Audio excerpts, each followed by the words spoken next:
So friends, today we are going to discuss another interesting topic of sociology, and that is education.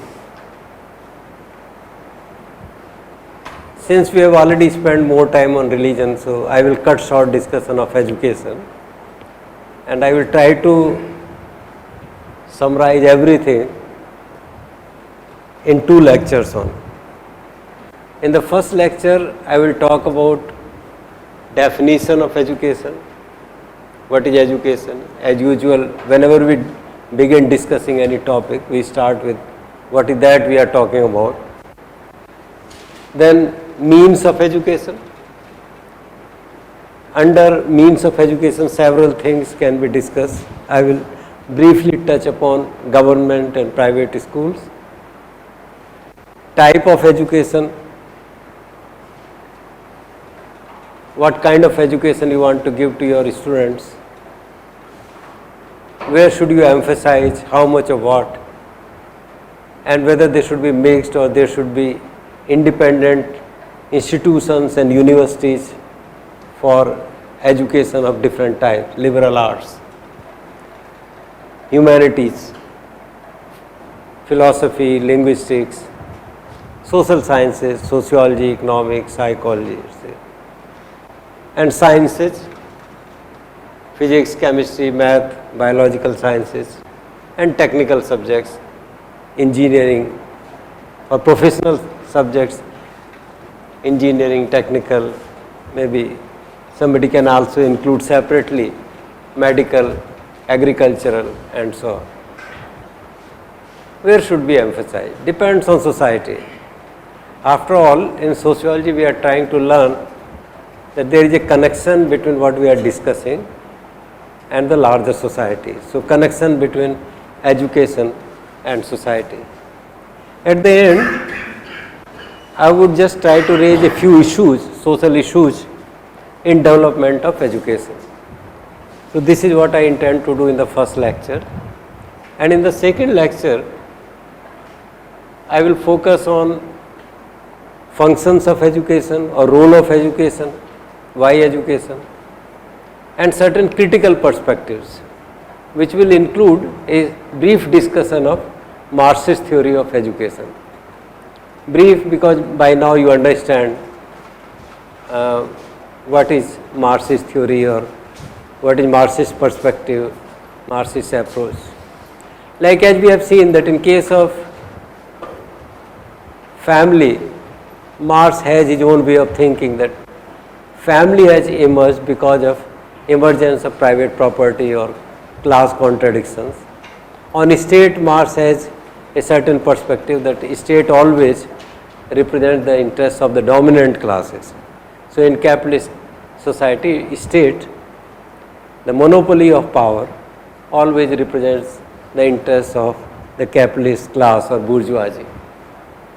And in socialist society, when means of production have been collectivized, then there are no classes, no interests. You have only generalized interests of the whole society. So at that time there will be perfect equality, humanism, classlessness, and the fullest growth of human potential, peace, harmony. That time all kinds of problems will be solved.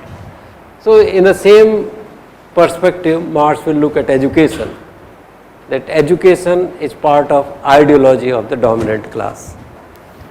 And then, if time permits, I can take up a few issues that our country is facing in democratization of education and the issue of quality.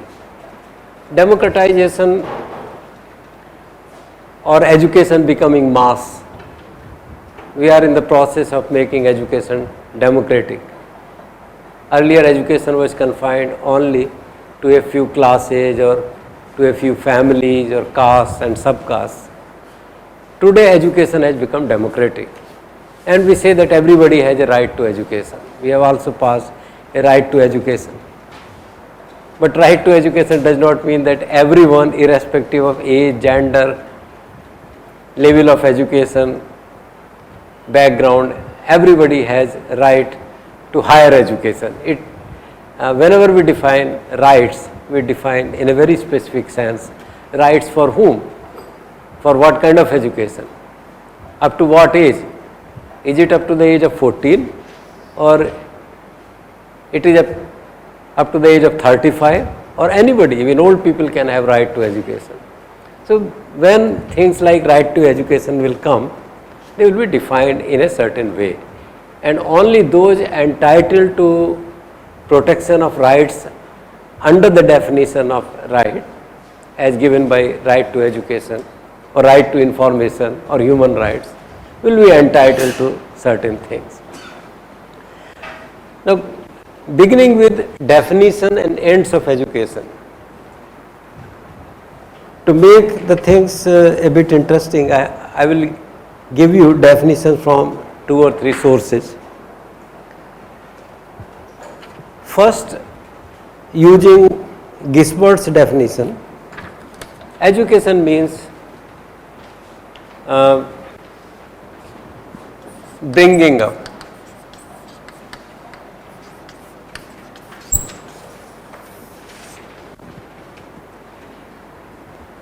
According to Gisbert and many other writers of introductory textbooks of sociology, human beings need that their babies are socialized or given certain kind of education or training or information for a long period of time. Human children depend on their parents or on the previous generation, parents or other members of previous generation for a longer time. Birds, snakes, dogs, ants, mammals, buffaloes, oxes, cows, they become independent very soon, some in a few minutes, some in a few weeks, some in a few months. But as we saw right in the beginning of this course, discussing about socialization, that to make a human being, you require a long period of socialization. Ants are not socialized in the same sense in which human children are socialized. They don't require, it's intuitive. Their behavior, their whole action is biologically programmed in their genes or in their biological makeup. Intuition, they act according to intuition. Birds, animals, insects, they act according to intuition, and therefore immediately after their birth they become more independent, which is not the case with human beings. Now at the age of 20, around that, you are still not independent.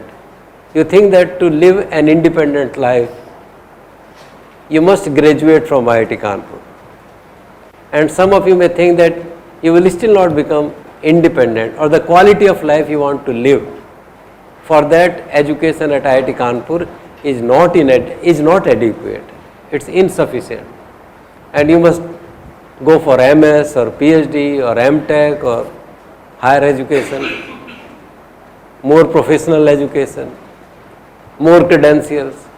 Because in case of human, and this is true not only for human beings of today, this was always true. In primitive age also, when there was very little to be learned, even then, for becoming a mature, full-grown, perfect individual, infants and children had to learn from their previous generation, from their parents, family members, clan members, tribes, for a long period of time. Quite often this learning was through demonstration or by participation. How do you learn language? You learn language by speaking. This is scholars of language say that it's not that you first learn the language and then speak. You speak the language and learn simultaneously. So that can go on simultaneously. But sometimes for certain things, for more formal education, mathematics, physics, you have to learn and then apply it. It's not like language. Even in language you have to learn. You have to learn grammar. Otherwise there was no need for grammar schools. The fact that society needed grammar school, Vyakaran, grammar, shows that for something like language also, which is more natural to us, we have to learn the formal rules to become member of civilized society.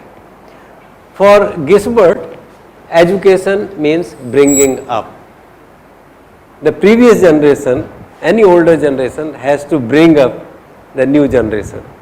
And in bringing up the new generation, what all information, what all is to be taught or is to be imparted for physical development, for mental development, for spiritual development, for moral development, for various types of developments to make a human being perfect. To make a human being perfect, you require development at various levels. And who will teach this? The previous generation will teach.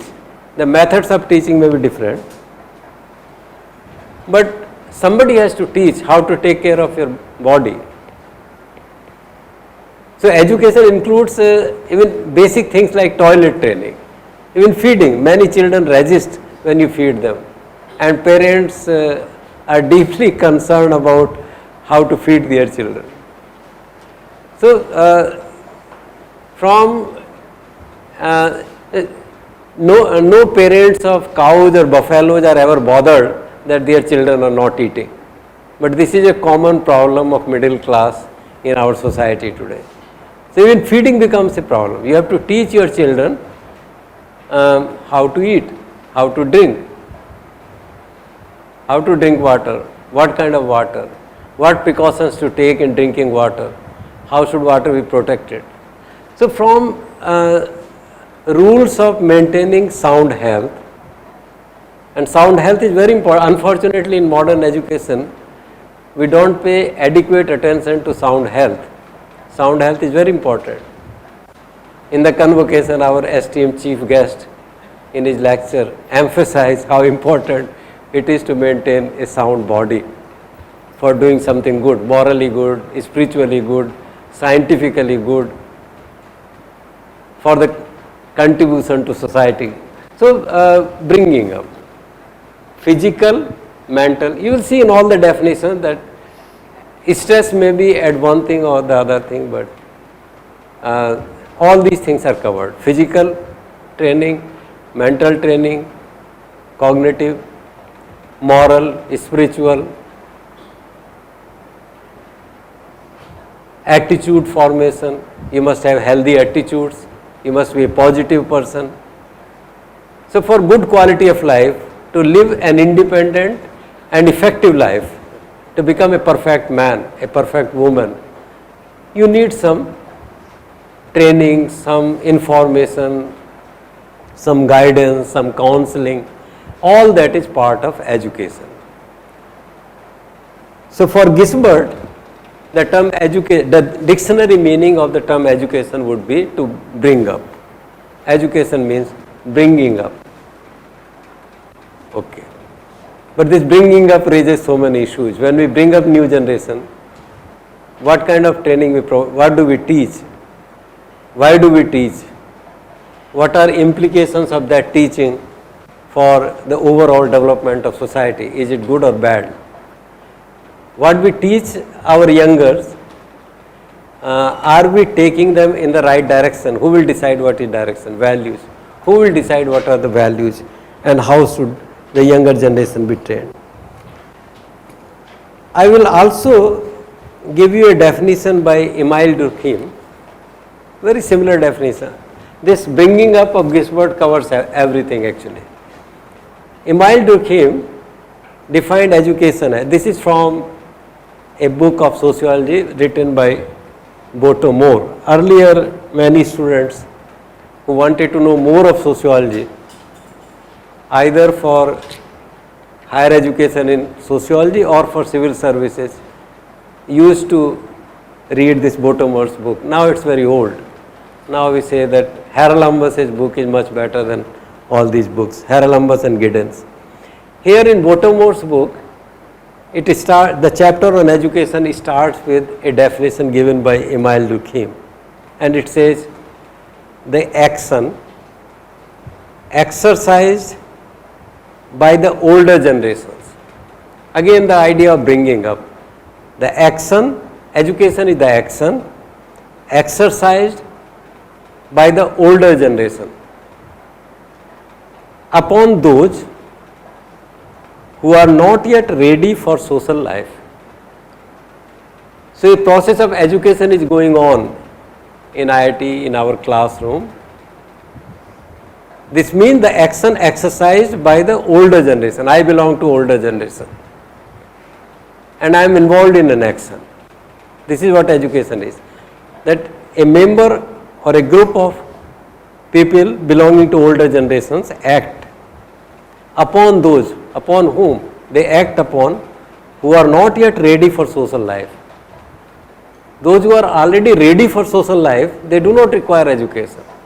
Those who are not yet ready for social life, they require education. Its object is, what is the goal of education?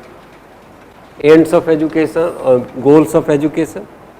Its object is to awaken and develop in the child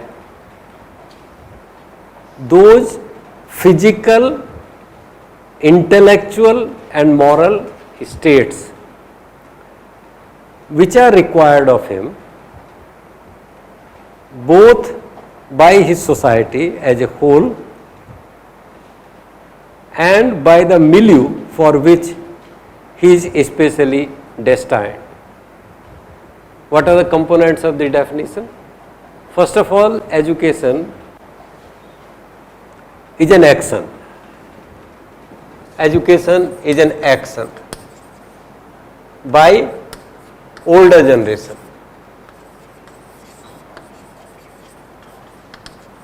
On not yet ready to take up social life. On those not ready for social life, aimed at physical, intellectual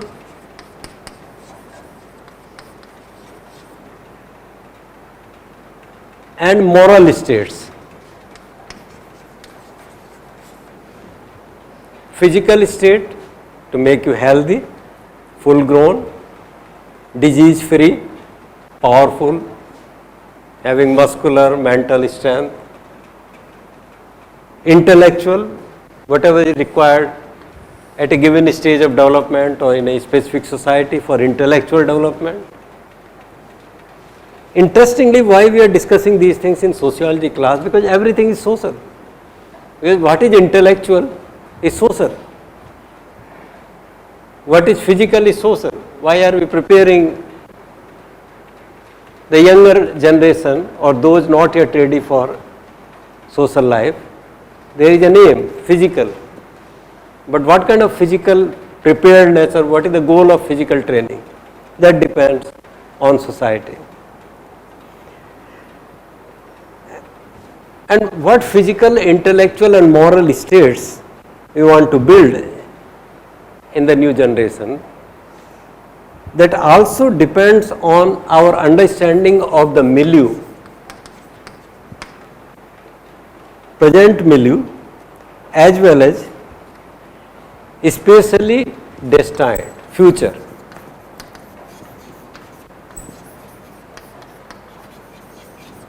So this is our sociologist Emile Durkheim.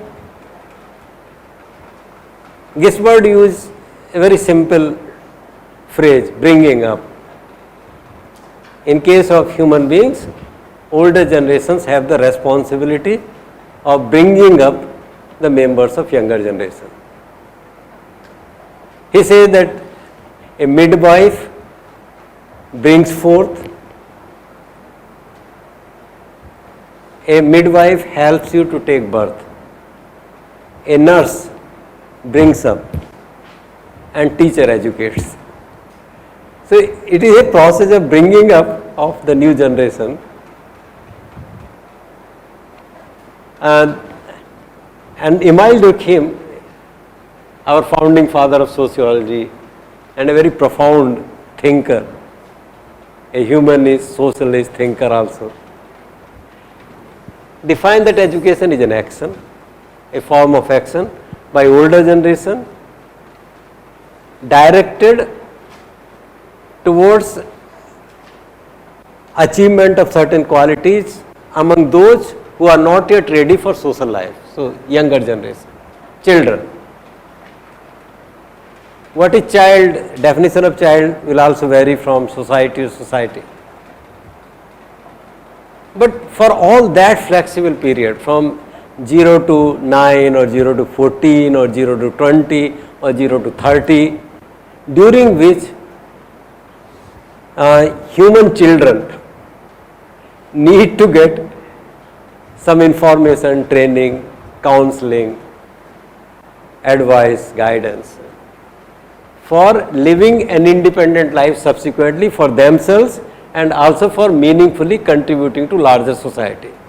All kinds of training, physical training, we have to produce certain physical states, we have to produce certain intellectual states, we have to produce certain moral states. If the older generation goes wrong anywhere, in any sense, physical, intellectual, moral, then the education is finished and the next generation will not be effective. And this has to be done keeping in mind not only the present conditions but also the milieu. Future context. For which context are we preparing the members of younger generation? Let me also read something from Hindu Swaraj, Gandhi.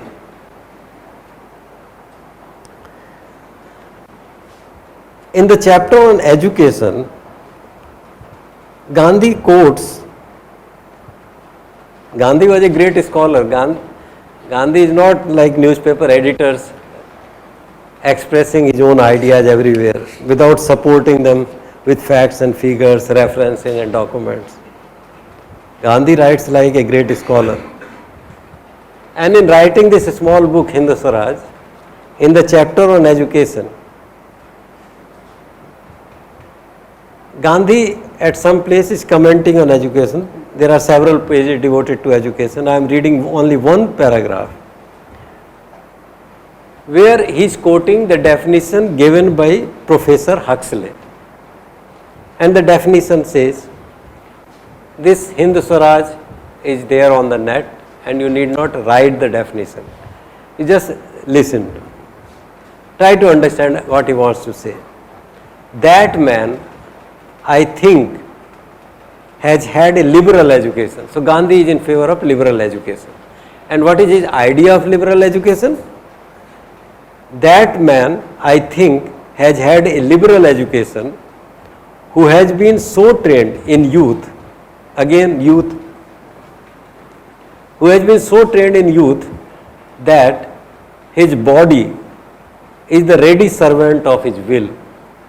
Here he also gives a definition of what is physical development. Physical development for Gandhi does not mean that you must have an ideal weight of 65 kg and your blood pressure should be this, your sugar level should be this, your pathological, your lipid profile shows this. No.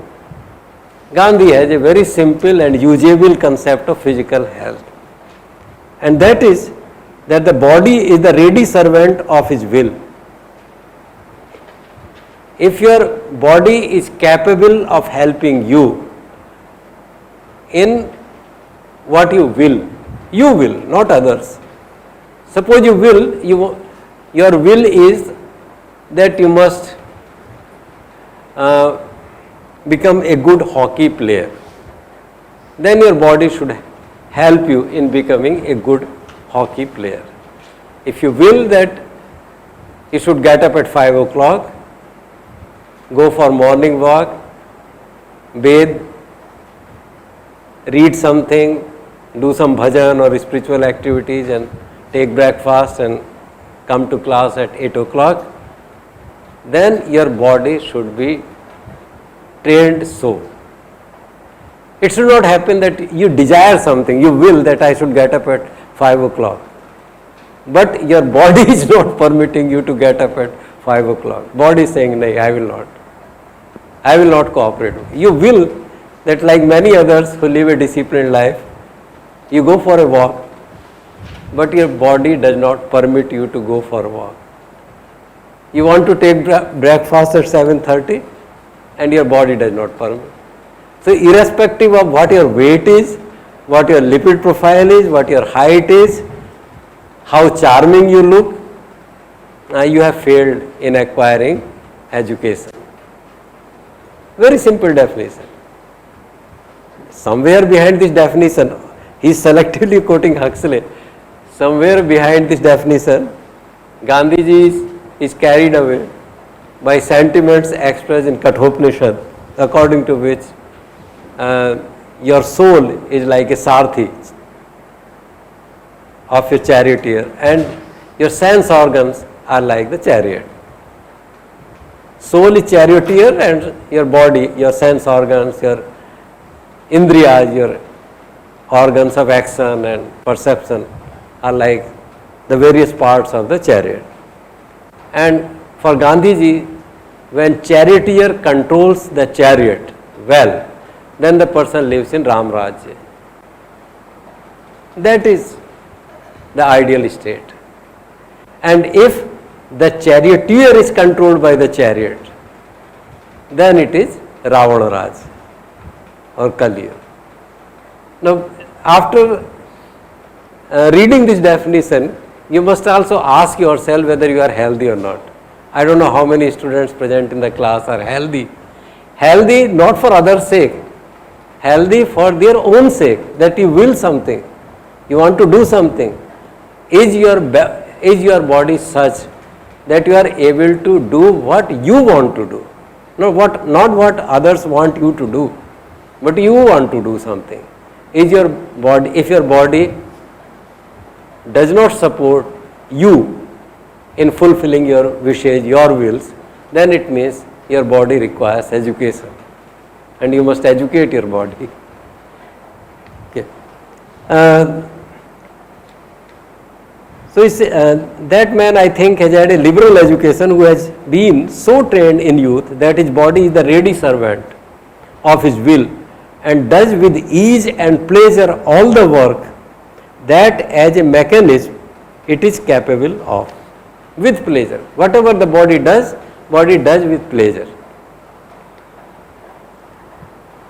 Whose intellect is a clear, cold logic engine with all its parts of equal strength and in smooth working order. Whose intellect is a clear, cold. When it comes to intellectual pursuits, it should be cold. Intellect should be cold, clear, sharp, analytical, without getting biased by sentiments, prejudices, emotions. Clear, cold logic engine. Your mind should work as a logic engine, objective, uninfluenced by emotions, spiritual, other conditions, with all its parts of equal strength and in smooth working order. Whose mind is stored with a knowledge of the fundamental truths of nature. Your mind should be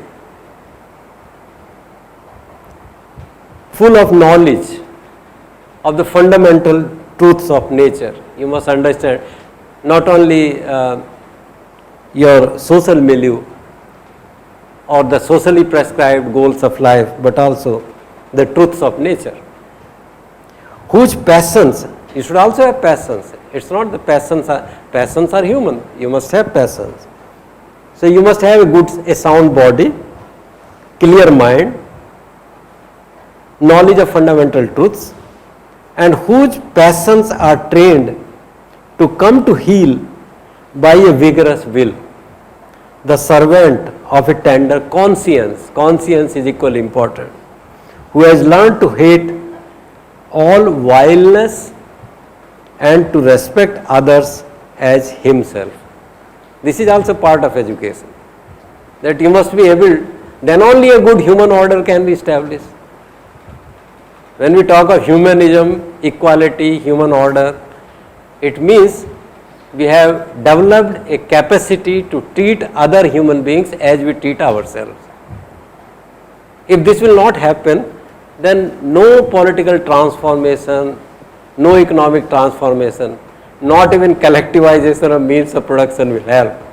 We have seen that, as predicted by Karl Marx, a collectivization of means of production will solve all problems. It has not solved problems in USSR, it has also not solved problems in China. Yugoslavia is in a bad condition, Eastern European communism has gone. So that means mere economic transformation is not enough. You must have something else. And that something else on which humanism rests is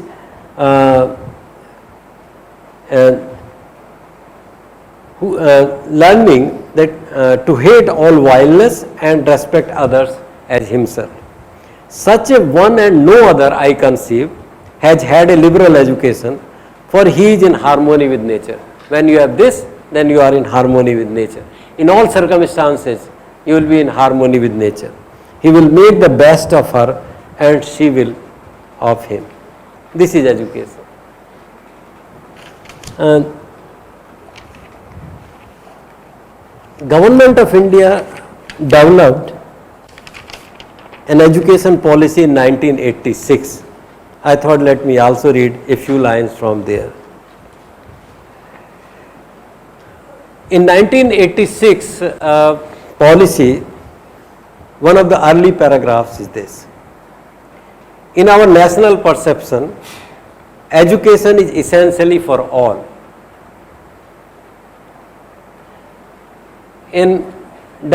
Government of India is developing an approach paper to education. So they will think of education in certain manner. And they think that the government's responsibility is to provide education for all.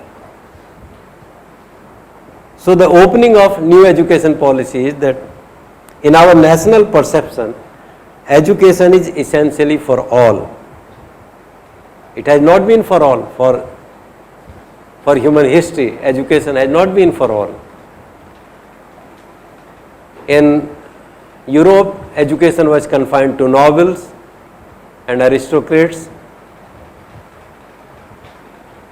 In India, in the heyday of caste system, education was confined to certain castes. It was not for all. Now, in democratic India of today, they were writing in 1985, education is essentially for all. We have to prepare all. This is fundamental to our all-round development, material and spiritual. Again, both things are covered. The purpose of education is to have an all-round development, material and spiritual. Education has an acculturating role. It imparts culture. It makes the newer generation part of the national culture, country's culture, civilization. It defines sensitivities to what we should become more sensitive or we should not be so sensitive. It refines sensitivities and perceptions that contribute to national cohesion. So in this line they define the ends of education: national cohesion, integration, scientific temper and independence of mind and spirit, thus furthering the goals of socialism. These are the goals of Indian government: socialism, secularism, and democracy enshrined in our constitution. So that means education in India has to be different from what education is in say Bangladesh or Saudi Arabia or in Kenya, South Africa or Bolivia, because education in India must serve the purpose for or the goals for which Constitution of India has been created. So there is a milieu especially destined. What are visions, what are goals of social construction in India? It has to be, in some countries education may emphasize religious education. In a say in a theocratic society or in a Islamic society, type of education to be emphasized may be religious education. But in case of India, it has to be that education which helps in material and spiritual development and achieving the values of socialism, secularism, because we are a religiously plural society. Had we been a completely Sikh society, perhaps there was no need for secularism and nobody will talk of secularism. If we were a Buddhist society, perhaps nobody will need to talk about secularism. So there is a context, a milieu, that we are a religiously plural society, and our growth, our economic development, our power depends on becoming a strong, nationally integrated and secular society. So these things have to be the goal of education. Democracy. In sum, education is a unique investment in the present and the future. So from Government of India's perspective, education is a matter of investment. Means investment. Government of India must invest in education, and the cardinal principle is the key to the national policy on education. I think these definitions are enough to understand what education is. Now, how to impart education? The Britishers thought that education can be imparted by opening government schools in different parts of the country. Now, for some, this was a new experiment and this produced some results. Although from critical perspective, Gandhiji and several others said that the educational experiment or the means used by the British government were hostile to the interest of Indian masses. And there is a long correspondence between some British scholar and Mahatma Gandhi on what has British education done in India. Mahatma Gandhi was of the view, which he expressed in England in one of his lectures, that India had its own indigenous system of education, which was for all, which prepared Indian youth for the Indian milieu, which provided optimum education to children belonging to all sections of society, priests, farmers, smiths, agriculturists, farmers, agriculturists, or using the old terminology, Brahmin, Kshatriya, Vaishya and Shudra. Brahmins for religious education, priestly activities, Kshatriyas for defense, military, bureaucracy, Vaishyas for agriculture. Agriculture was the backbone of Indian economy, and a separate class of people called Vaishyas took care of agriculture. And Shudras, because we also need mechanics, engineers. Unfortunately, we are using these terms today in several distorted senses, but actually in the heyday of caste system, when we had an interdependent, a kind of organic solidarity on the basis of which Indian civilization lasted for thousands of years. On the basis of contradictions and hollowness, emptiness, no society can survive for such a long period of time. There must have been something good also in Indian society which provided the resilience to society in wake of tremendous ecological and political changes. And that was the interdependence, organic solidarity. You require moral and spiritual and religious development, Brahmins will take care of that. You require defense, conquest, peace, law, order, certain amount of bureaucracy, Kshatriyas, a separate class of people was assigned activities of this type. You need agriculture. So Vaishya, people belonging to Vaishya community, they were responsible for agriculture. And there was also an independent class of Shudras, which were engineers, technicians in diverse fields. Blacksmiths, potters, goldsmiths, all engineering was done by Shudras. So obviously in those days the meaning of Shudra would not be a demeaning kind of thing. No village could afford to insult a Shudra whose activity of blacksmithy was so important for the survival of civilization, for agriculture, for house construction, for war, for everything. That was a different kind of system, and in that system children belonging to different communities were given different kinds of training. It was really speaking a more plural, from Gandhian perspective, it was really a more, in a real sense, a plural kind of society.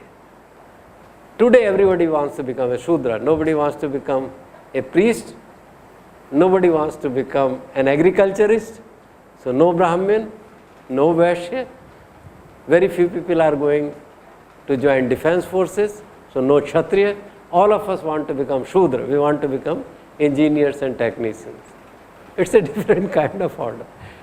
This kind of education is not sustainable, in which the whole society wants to become Shudra, because Shudras alone cannot sustain this world. This world has to be sustained by Shudras with the help of some people who are willing to sacrifice their life for religious, moral, spiritual pursuits, for defense, and also for other kinds of economic activities which constitute the infrastructure sort of economy. So, but government has to decide how. So there was a controversy, and with encouragement from Jayaprakash Narayan, a Gandhiite, Dharampal, produced this large volume. The title of the book is The Beautiful Tree, in which, by presenting reports of British administrators pertaining to the period of early 19th century, 18 something, he is able to show that yes, in India, before the British used their government school, education in India was quite optimal and served the needs of Indian society. They also showed how, with the opening of government schools, at least for some decades during the British period in the 20th century, level of literacy went down in place of increasing. Why this happened? Because earlier school was integrated with the larger society. It was an integral part of society, and if you call it a school, that school was associated with mosque, gurdwara, temple, and both religious and secular education was given. We also had super specialities, Takshila, which is now in Pakistan, Nalanda, which is in Bihar. So we have large universities also, but mostly at the village level. Each village had its school, because each village had a temple or a mosque or a gurdwara, and associated with those. This is in the period during which the British administrators came to India and wrote their reports.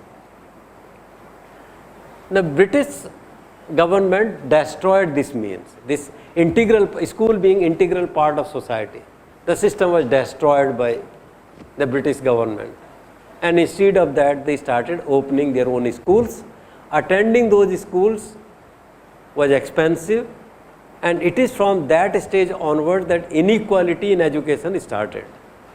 That education became one dimensional, what is given in school, that became the goal of education, and there started unequal participation of different castes, communities and classes, urban, rural, in education system. This is the main thesis of Dharampal's book of with the title The Beautiful Tree.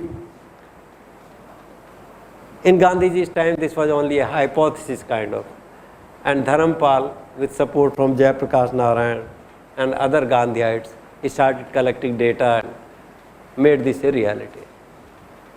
We also have an issue, we have to answer what kind of education do we need to provide.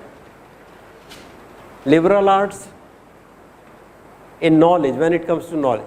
Physical education is required by everyone. Nobody will say that physical education should be given only to art side students, and engineers do not require physical education. Nobody should say that doctors do not require physical education and only engineers require. Value education, everybody requires value education. So physical, moral, spiritual, that education is for all.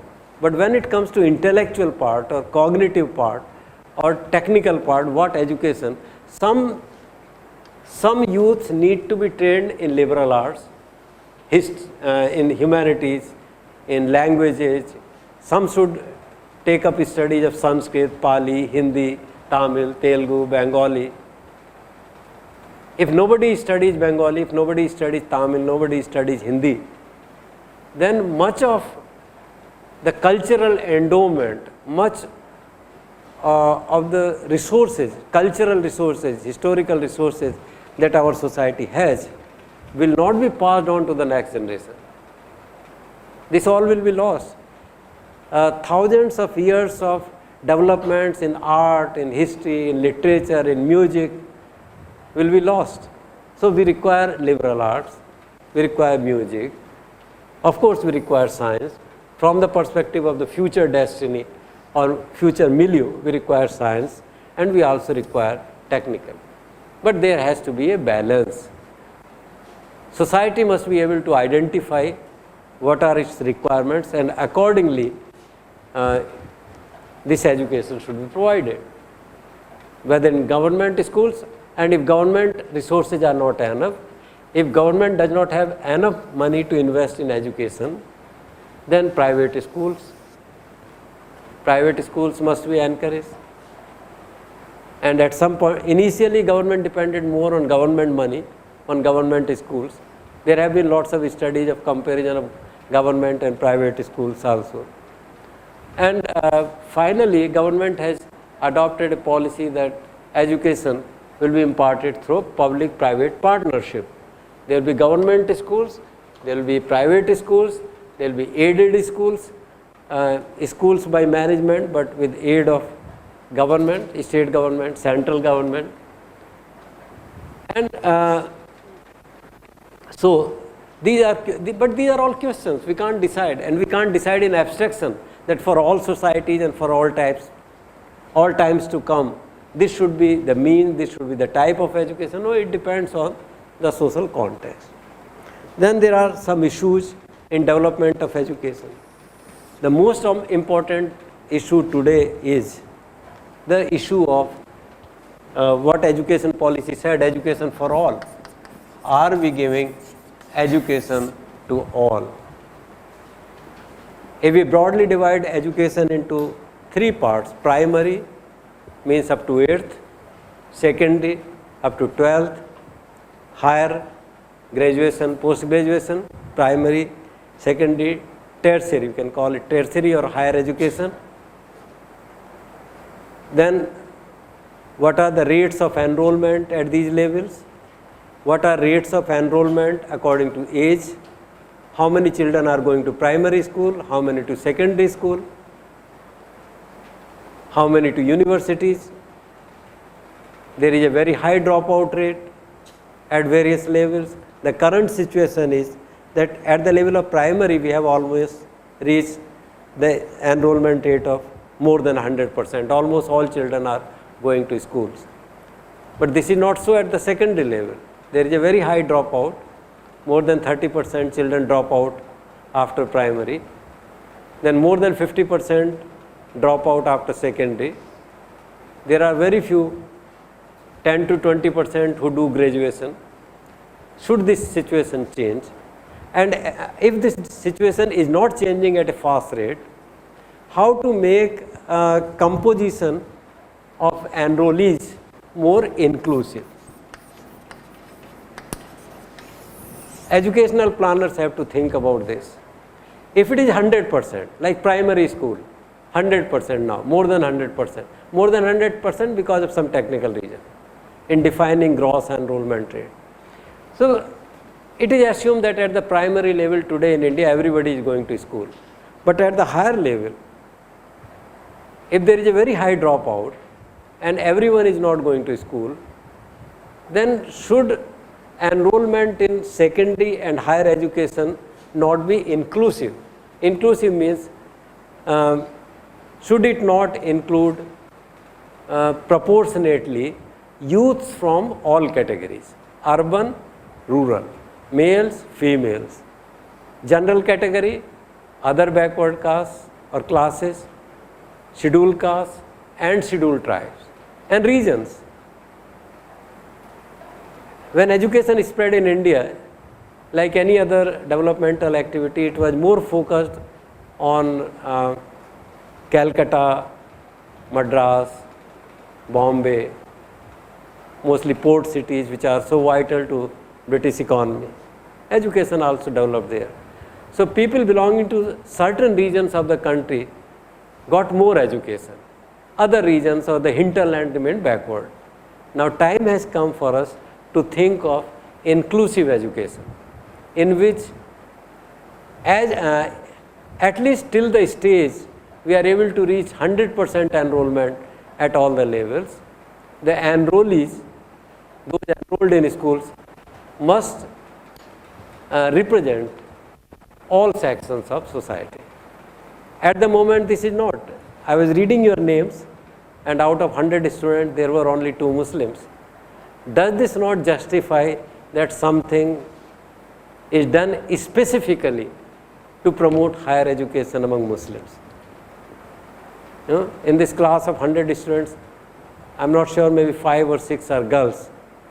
Does it not mean that government of India should do something specifically to promote education among girls?